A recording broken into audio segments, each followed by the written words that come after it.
အားလုံးပဲမြင်ကြလားပါခင်ဗျာတခြင်းလေးကိုကျေးဇူးပြုပြီးအဆုံးထိတိုင်နားထောင်ပေးစီလိုပါတယ်ခင်ဗျာကျွန်တော်တို့ပြည်သူတွေအတွက်တော်လာရေးအတွက်လိုအပ်လို့ပါခင်ဗျာ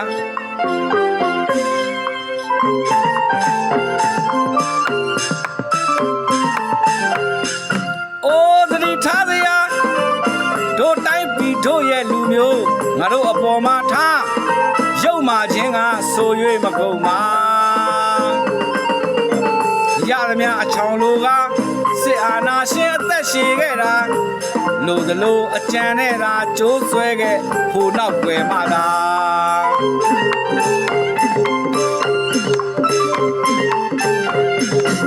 ပြည်တွင်းစစ်ပွဲတွေနှစ်ပေါင်းကြာဖြစ်ရခြင်းကိုအကြောင်းအဖြေရှာတော့နောက်ွယ်အတွင်းကလက်မဲဆိုတာတင်းတို့အမှန်သေးကြတို့ပြည်သူမှမျက်ဖြူဆိုင်လေဒီကောင်တွေအကြိုက်ပါသွေးထိုးလို့ကိုကြိုးရှာကြတာ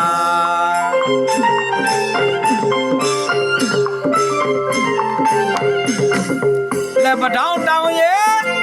အထက်မြစ်ဆုံရဲ့ကြောက်ဖြူမှထွက်တဲ့တံငွေအလကားရဲ့နီးနီးရခဲ့တာအာနာရှင်တွေအမြဲတမ်းတည်မြဲကြမှာသူတို့လိုသလိုထင်ရလို့ရစေဖို့သာပြည်တွင်းအရေးများဝင်ပါတာဒီဆောက်တရုတ်ရဲ့ရုပ်မာပုံကို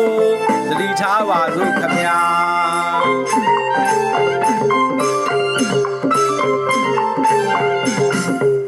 ဒီချင်းလေးကလည်း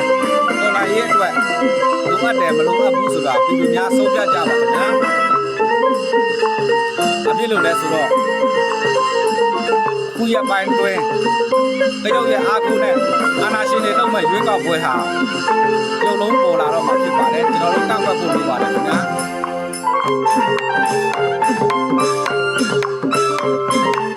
အပြောပြမယ်ရွှေမန်းမြေမှာရှိတဲ့ရွှေမြမမြို့ပြင်ကိုဘာကြောင့်ရောက်ရသမိုင်းတွေရှိခဲ့မမေ့တဲ့မှာဒီကောင်လွေရဲ့မိစ္ဆာစစ်ဘလူးများနဲ့အတူပေါင်းကြံငါမြေကိုသိမ့်အဓမ္မအတင်းယူပြည်သိမ့်ကြမဲ့အကြံစီတွေရှိထားခဲ့တာတတိရဲ့မူပါရှင်တွင်ရဲ့မချီပါအရေးအသွေးမပြည့်ကုန်စီတွေကိုတို့ပြည်တွင်တို့တွင်ကြကစမ်းအတူစီဆဲအတူဆိုစနက်တွေကြောင့်သာ